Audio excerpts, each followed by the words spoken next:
Morning, beautiful people. Ooh, look at this sunrise. It is a beautiful morning, and I wanted to do this live because people are saying some crazy stuff. They're asking if I've left Tanzania. Oh Lord. Some people are even saying, oh, she doesn't have the Exodus house anymore.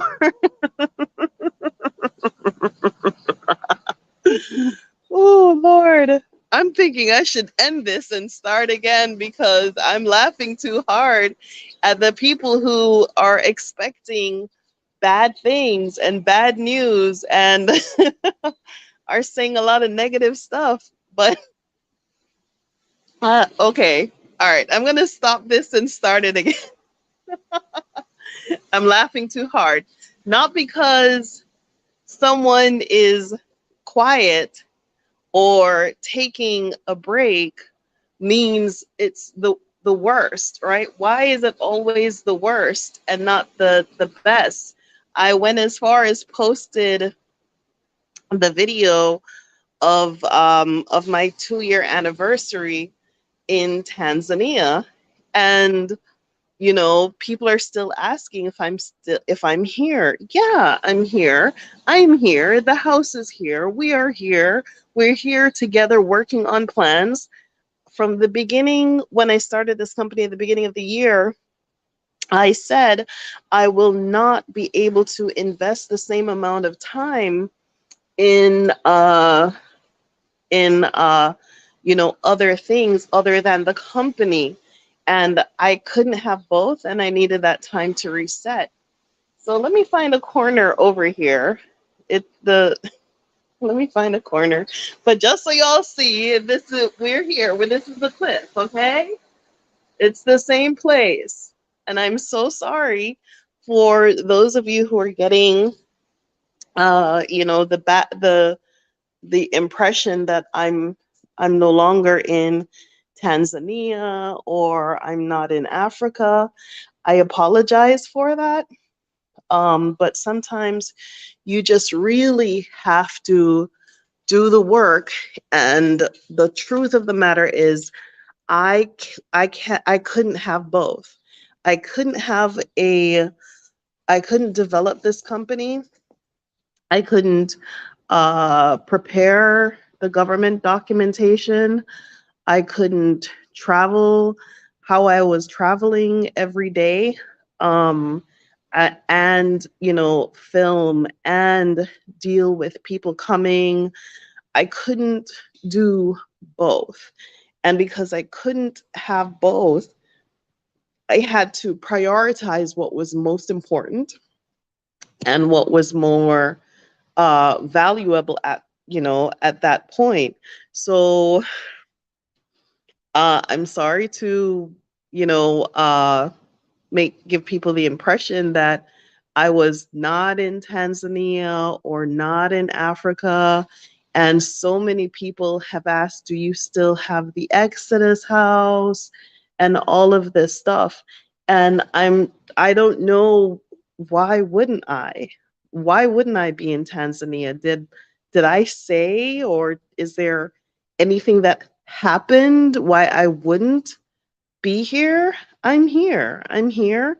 I'm here minding my own business. And let me just try to explain things in a way that you can comprehend.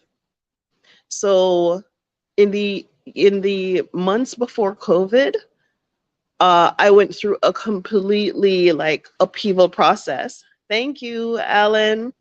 I went through a lot. Okay. And then, I was in film school. And then I ran from COVID. And then I ran to Tanzania.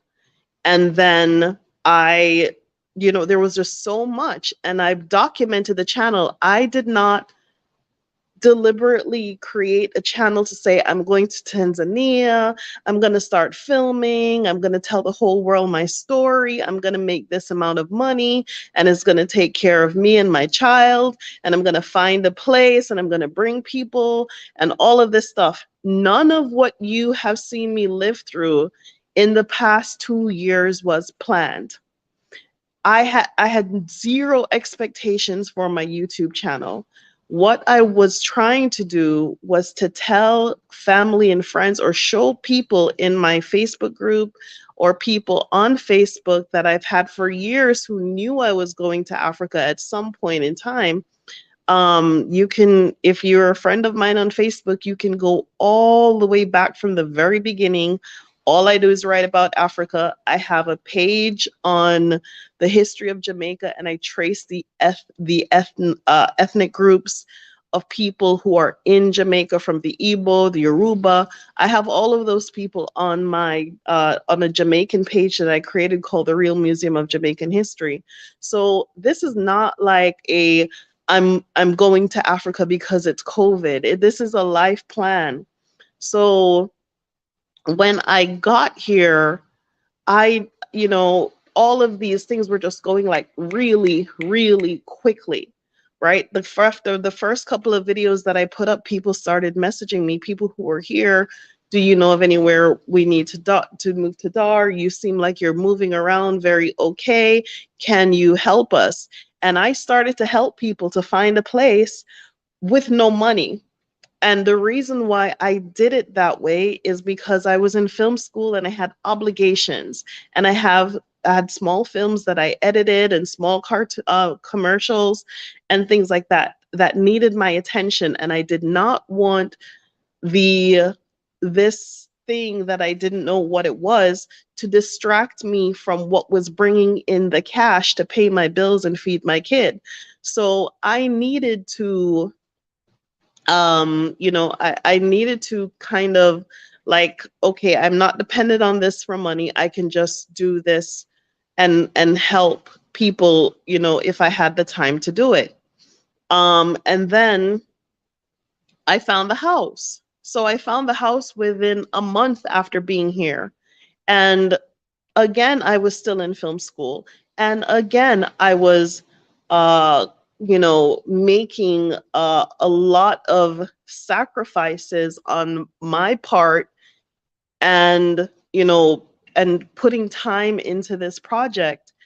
And so it was unplanned. There was nothing about this story that is planned, nothing at all. I did not, and I had a budget to create my thesis film, and at some point I decided that I was going to just develop this property and make it become what it could become, which is, from my perspective, based on the fact that at the time there were so many killings in America of Black people, and then COVID-19 on top of it, and then lockdown on top of it.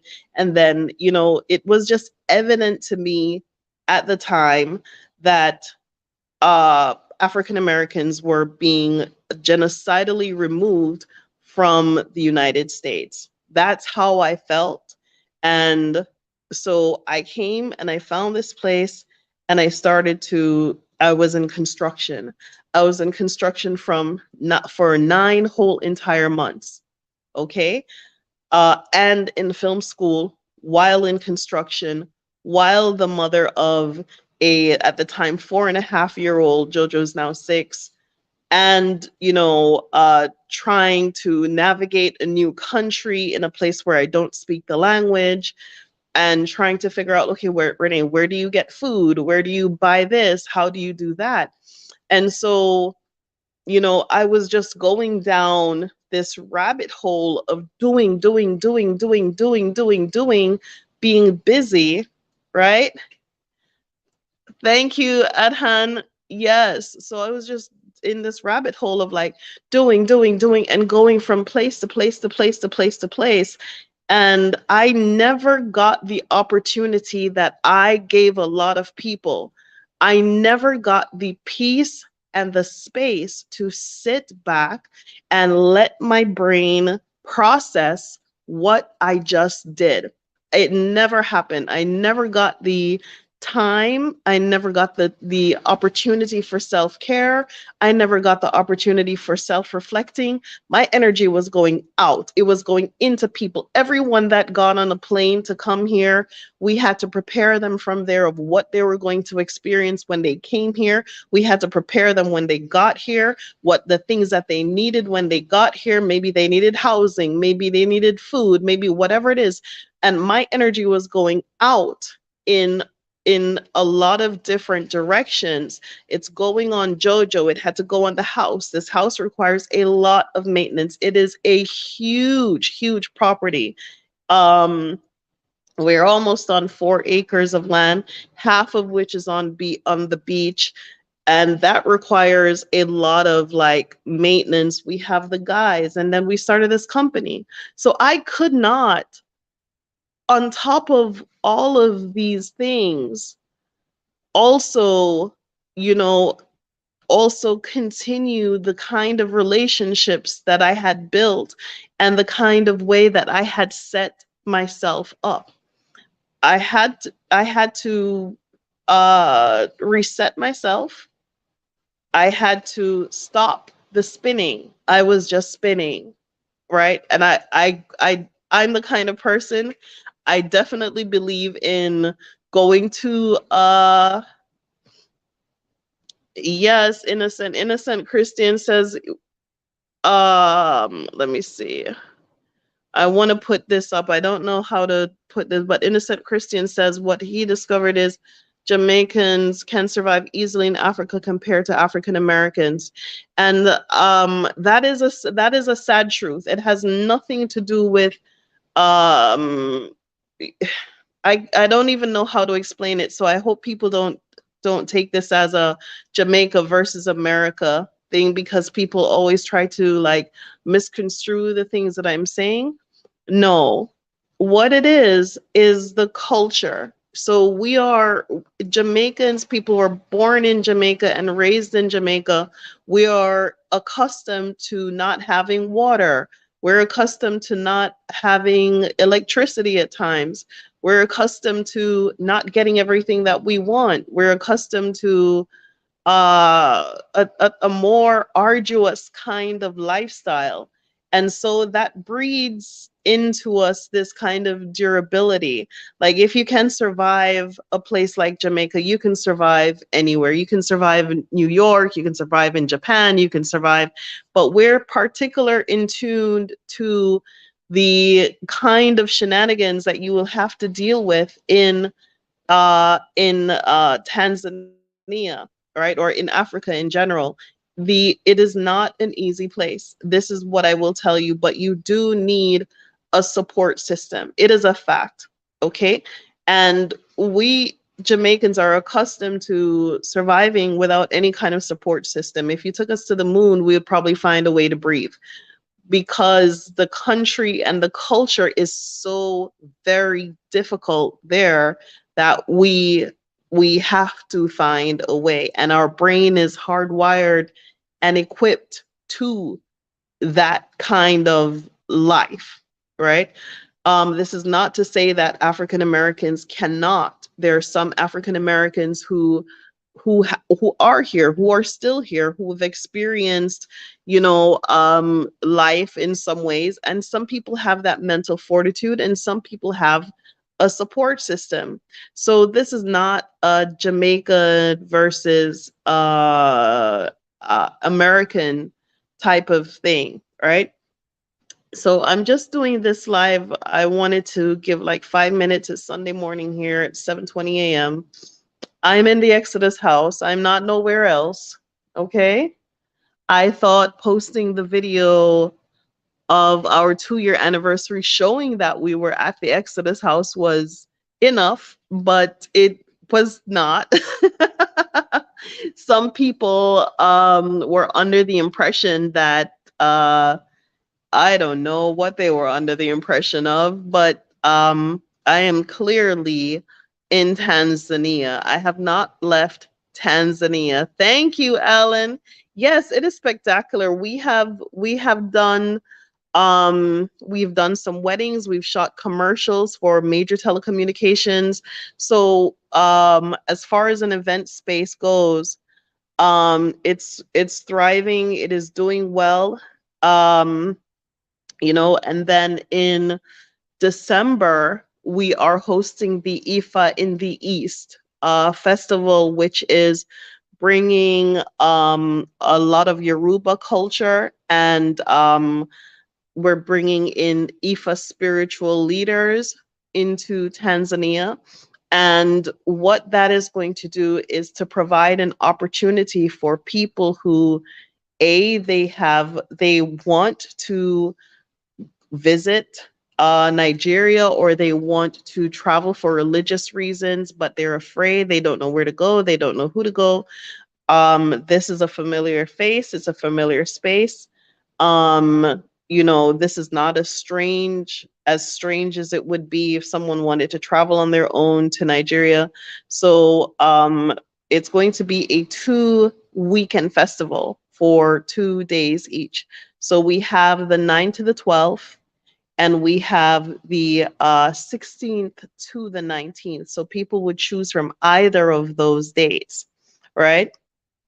So the IFA in the East is going to be a spectacular event, because there are a lot of people here in the diaspora who also would like to learn more about preparing their altar, connecting with their orishas and their ancestors, the things that they need to do to connect with their spiritual energies. There are people who are in the States who are looking to learn more and will travel to understand and learn more. So far, the reception has been very good. We do not have an unlimited amount of space. Space is very limited. We only have 100 seats on each weekend, which means that we can only accommodate 200 people. So 100 seats on each weekend. The tickets include, seminars, workshops, as well as one-on-one divination. And this is why it's 2 weekends, because there is going to be time during the week where people will be able to get one-on-one time. There is a lot of good things that will come out of this particular event. And we also have a vendor space. So we'll be attracting a lot of vendors from all over, especially the diaspora, who would like to come out and, showcase their wares. There are Tanzanian people, Tanzanian products here, because there will be a lot of visitors. So it's not just only going to be the diaspora. There will be a lot of Nigerians who are in Tanzania who need to connect to their cultural, practices. So they will be here. So space is not limited. So I'm not somewhere else telling you, oh, go to Tanzania for IFA in the East. No, I am here. I am here telling you that this is going to be a spectacular event. It's going to be fantastic, especially for people who are looking to connect. I'm going to say a little bit about the Araba.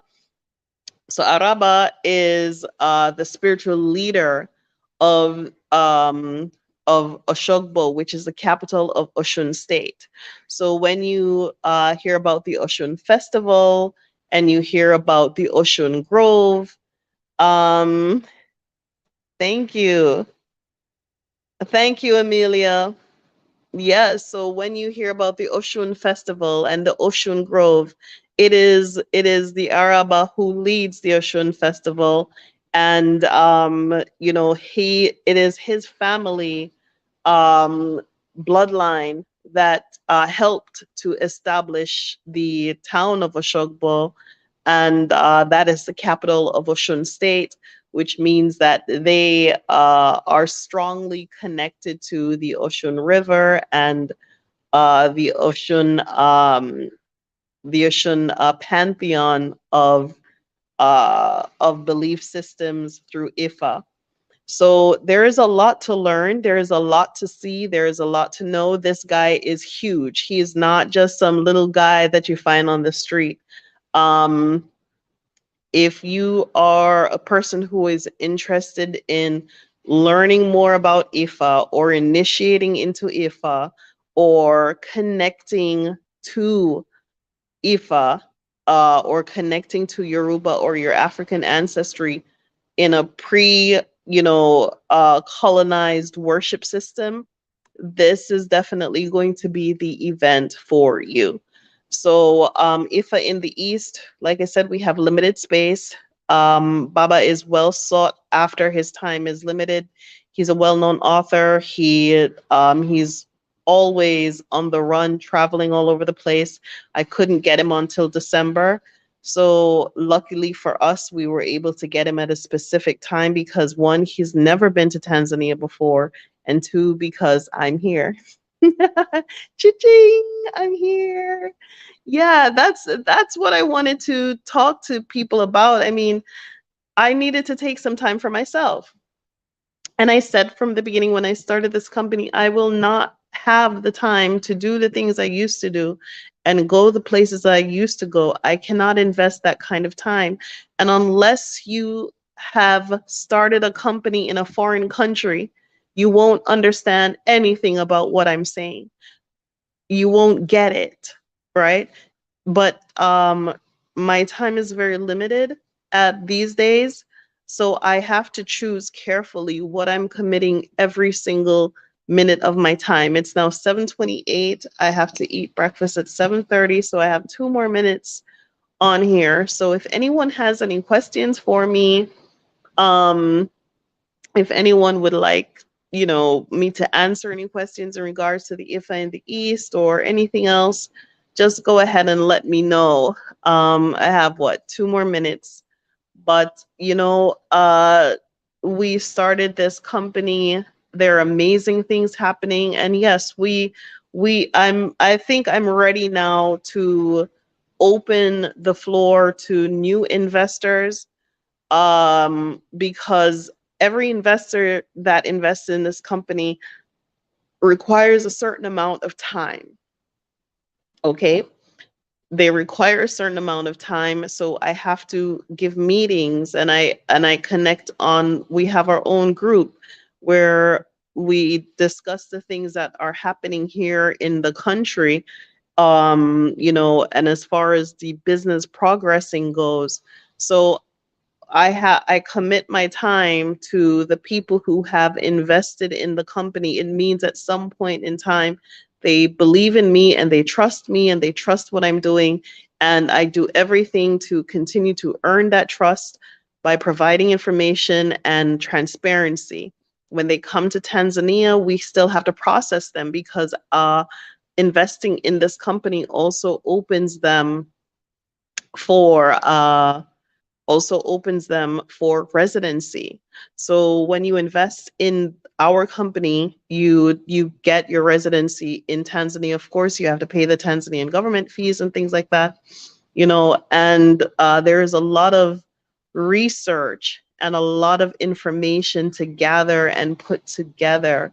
And so forgive me for not being able to do these chats and be front facing, um, or be as visible, because I couldn't commit that time, and I also needed time for myself. I never got any time. I never got the time that I needed in the transition process. I never got the time I needed to absorb what I have done. I never got the time to properly readjust myself and readjust my thinking to what I did, you know. And so I needed that space and that time to heal and to navigate and to create new directions for what we needed to do. And taking a break from social media is a necessity. And what you find too is there are so many people out there. When you start a YouTube channel, like I said, this was not like a plan and like, oh, this is what I'm gonna do, and I'm gonna make money from YouTube. I have not made one single cha-ching, one single coin from YouTube. My channel is not monetized. Meanwhile, there are people whose channels are monetized. Every 2 seconds, you see a commercial on their channel, and what they do is they find content from people who appear to be leading and appear to have a strong voice, and then they use that person's name.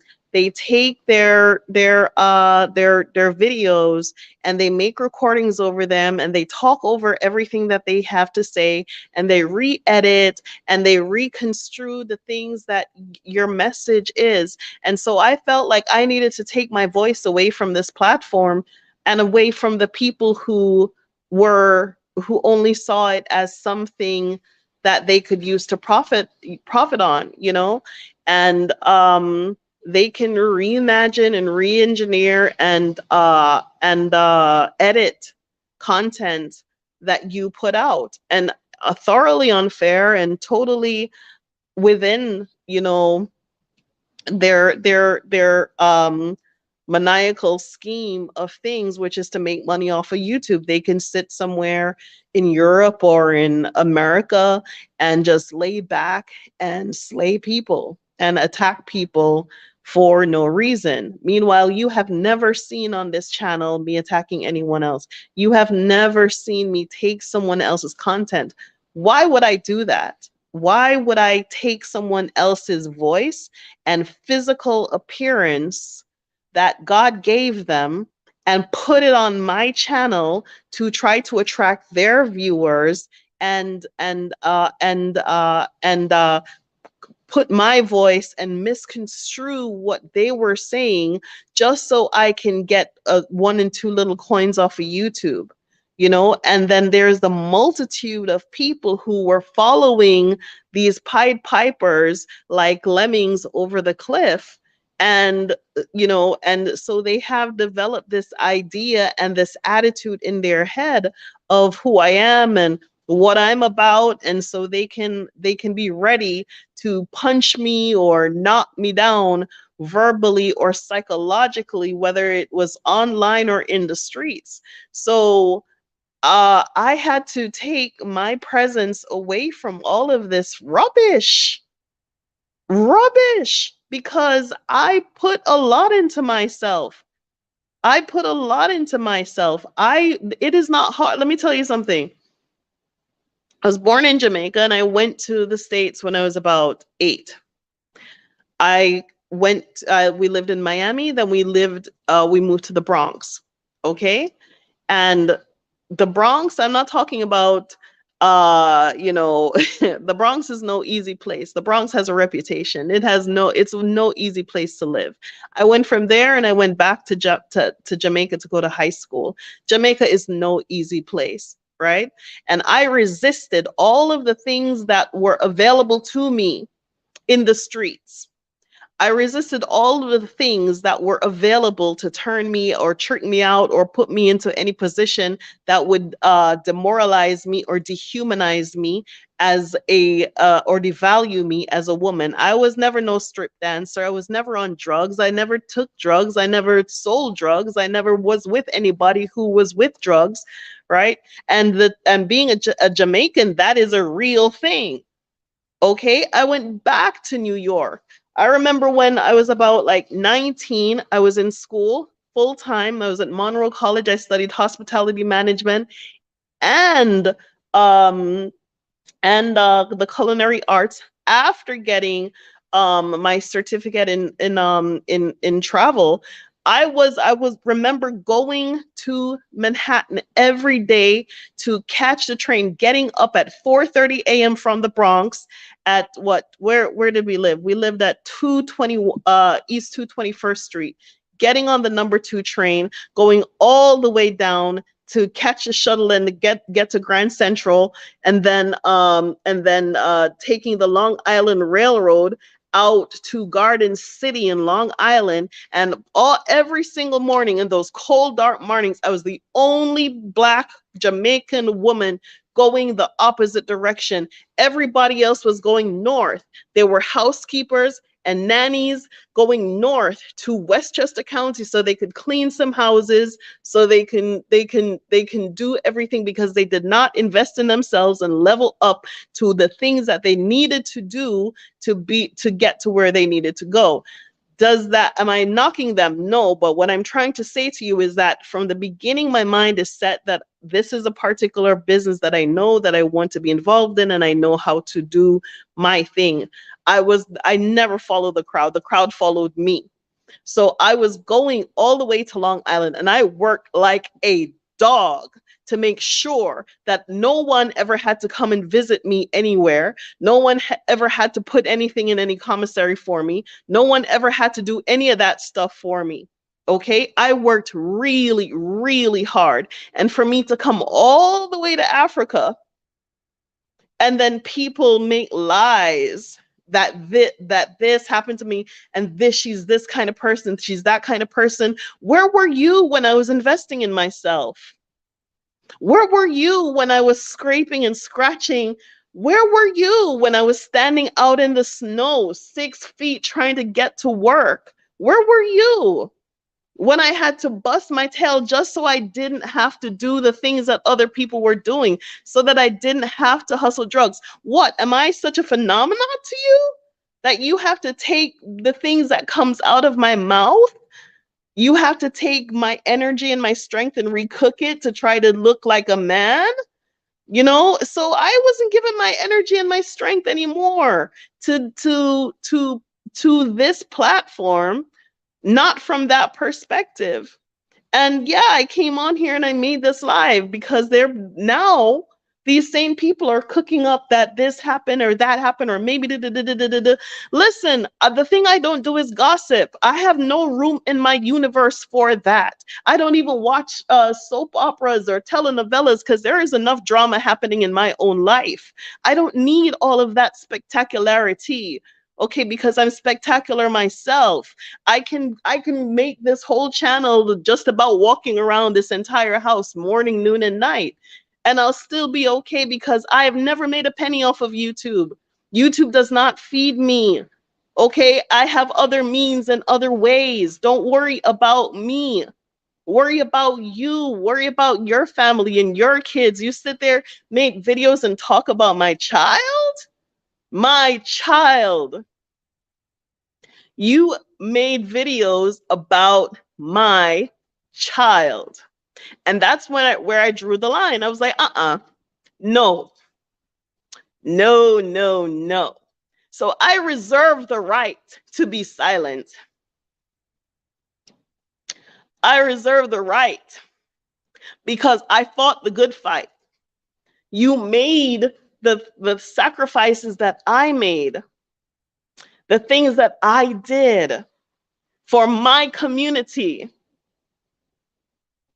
for my African American brothers and sisters. You vilified me. You turned me into a damn villain. You tried to turn me into a villain. You tried to make the whole internet hate me, but they only loved me more. You tried to crush me under your foot, but God only raised me up. Are you stupid?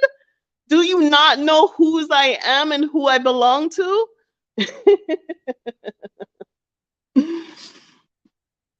Listen, people, this internet stuff is no joke. Like I said, I did not plan this channel. I didn't sit down with pen and paper. I didn't get a studio with the right lighting. Most of my stuff is not edited. Most of my stuff has my stuff doesn't have any intro with any preppy music. I'm not attached to any Patreon. I didn't plan on any of this, right? But you got to see through your own eyes the blessings that happened through me and to me from God. Okay. And that is too much for a lot of people. And I have had more things happen, and I couldn't whip out the phone and show you all of them. There are things that I couldn't talk about. There's still things that I can't talk about, right? When you see the other things that we got, the other blessings that we got out of me shutting my mouth and working on my company and preparing the legal documents to do specific things to operate this company the right way, to operate this company in a way that makes a difference to the Tanzanian people and the Tanzanian government.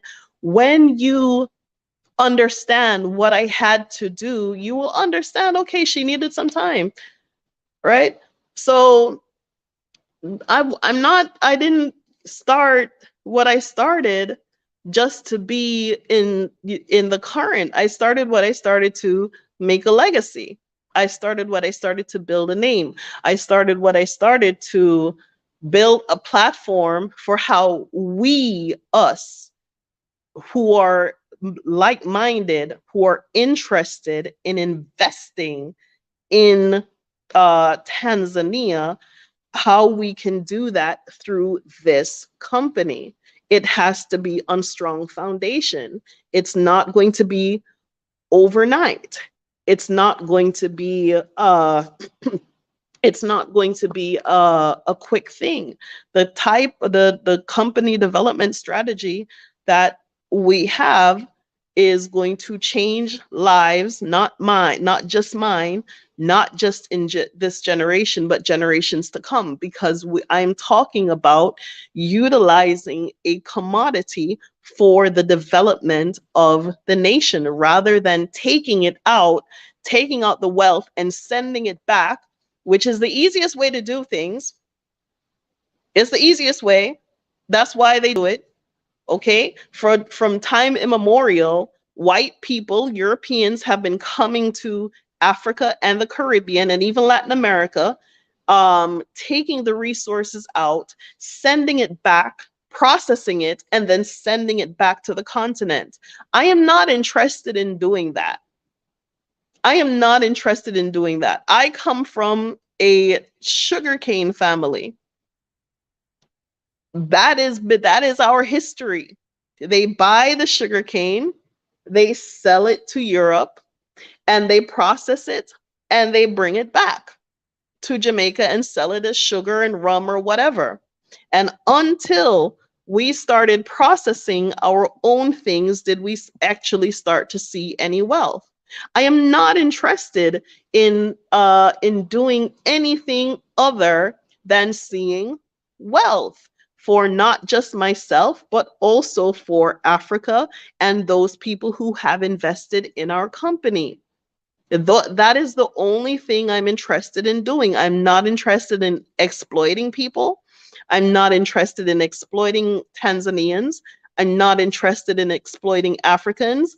So this is not like a quick give me all your money and do this and do this is not what this is about, right? What this is about is making a complete pivotal change. In this country that I live in, Tanzania is blessed. It is beautiful. It has natural resources. It has magnificent minerals. There's so many things here, but the average Tanzanian is living in poverty. There isn't enough to go around. Why? They have the resources, because the resources are going somewhere else. The resources are going to Europe, and they're being processed, and the wealth is going out of the country. So the people who are here aren't necessarily getting any of the benefit of their country. So I live here. I am raising a child here. And as long as I am here and alive, I am interested in building the wealth here. I have a long-term plan. It is not what my uncle said, fly by night, pitch by day. That's not what we're about. Okay? So I'm only interested in working with the people who are looking to make these kind of revolutionary changes, right? And we have a magnificent opportunity. We have a specific commodity, and we're the only ones doing what we're doing on mainland Tanzania. So you can always email me for more information. I'll give you that. You can send this email here. Let's see. And this is the same for the people who want to attend the IFA in the East. Let's see. I don't know. Can you see that? I don't see how it doesn't come on the screen anymore. But the email address is exodusafrica1@gmail.com, XODUS Africa, the numeral 1@gmail.com. So go ahead and email me if you are interested in working with us to move our processing plant along, right? So thank you. Thank you, Queen Bee. Okay, great. Yeah, so I'm here. Like I said, I'm here raising a child. I'm not here raising a child just for me and mine and we're good, right? If the way how I had the house built, not this house, but the way how I had the machine built before, like I said, there was no strategy. There was no plan. It was running from COVID in the middle of pandemic. I was getting sick all the time. I was in film school. I had this house, then I had to cater to the guests and tend to people and get everyone's needs. But this is now ordered and organized. So I have a means by which people can obtain their residency. So at least they can move with dignity if they want to. I have a long-term strategy plan for income, and there are multiple streams of revenue attached to this. So I will like to speak to some people. I will make a live in the future where I'm going to talk more about the company and what we're doing, but I'm unable to do all of that and do the documentation and the paperwork. Right now, I have something like a 56-page document to go write, and I'm here on YouTube. Oh, so let me go do my work. Let me go find something to eat and jump on that. I will keep posting the videos. We're still selling the CMOS. But we're not selling the kind of CMOS that people are accustomed to. This is a medical grade CMOS. There's a lot of research behind it. Probably in the video after this, I'll post the video that we have on our company channel. That gives you a breakdown of all of the medical qualities and the research, some of the research documents. On our website, we have a list of all of the research documentation associated with our particular CMOS. So this particular CMOS is only available commercially on the market through this company. So when you see the video, you will want to follow the link to our company website and you can do your own research. This is not to knock what, CMOS and how much it's helped people. I'm just saying what we have is a different species and it has different properties and it is more researched and it's certified. Most people are only selling CMOS and they don't even know what species they're selling, and there's a lot of confusion about what is Irish moss, what is sea moss, what do all sea moss have the same properties?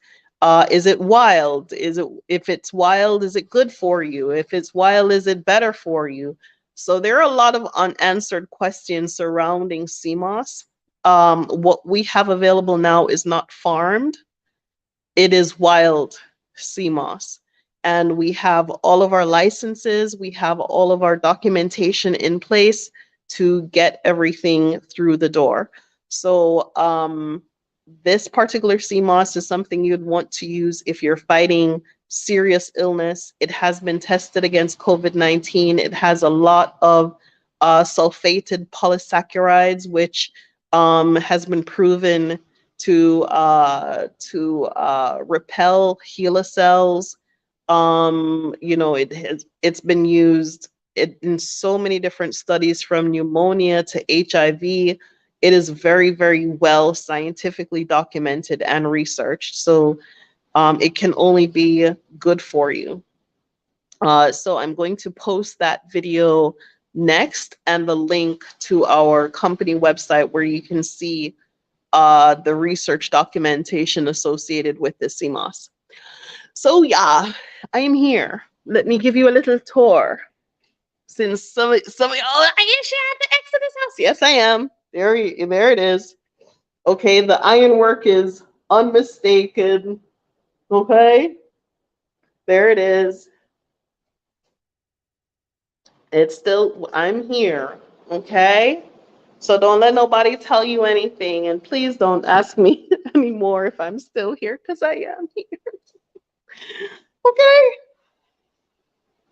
Why wouldn't I be? Why do you all think that because I'm quiet means the worst? Being quiet doesn't necessarily mean the worst. Being quiet could potentially mean doing better, right?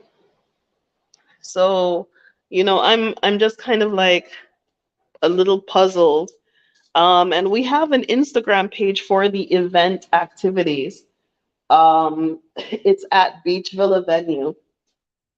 So you can see, okay? Let me show you. Still here. Okay?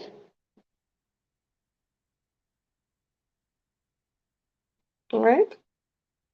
So there you go.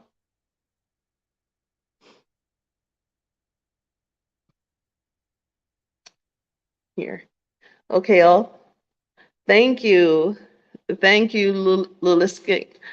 Yep. So you all can go ahead and email me, communicate with me. I will keep posting videos. They may not be live,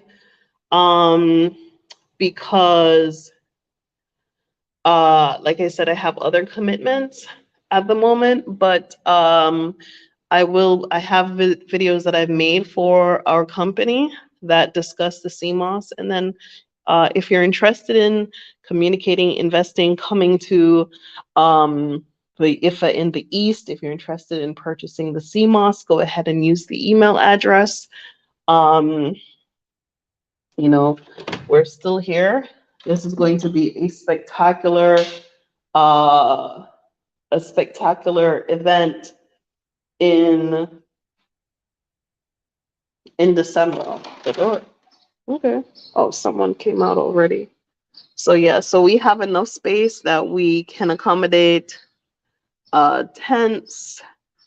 We're gonna have vendors. So we have the lawn, this east lawn here.